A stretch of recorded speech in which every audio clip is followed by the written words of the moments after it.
Kumusta mga kaibigan? Maligayang pagdating sa aking channel. Ang babaeng mahal ko ay dumating sa Italia, hindi ko siya pababayaan.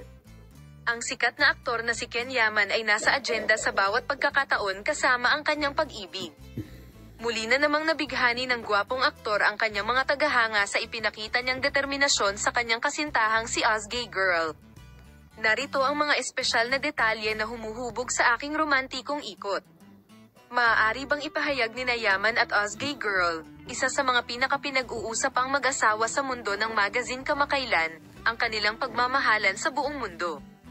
Ang malalim na ugnayan at madamdaming pag-ibig sa pagitan ng dalawa ay nagdaragdag ng kahulugan sa isang kwento ng engkanto. Magkikita muli ang mag-asawa, na ilang taon nang nasiyahan sa pamumuhay ng magkasama, sa pagkakataong ito sa Italia.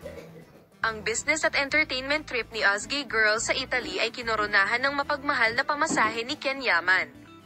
Ipinaliwanag niya na ang gwapong aktor na si Ozgay Girl, na ayaw makibahagi ng anumang sandali sa kanyang kasintahan, ay hindi siya pinababayaan kahit saglit.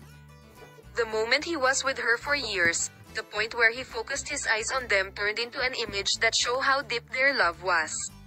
Ang espesyal na desisyong ito ng Ken Yaman ay nakakaakit ng atensyon hindi lamang bilang tanda ng pag-ibig, kundi bilang paliwanag din ng malalim na katapatan sa pagitan nila.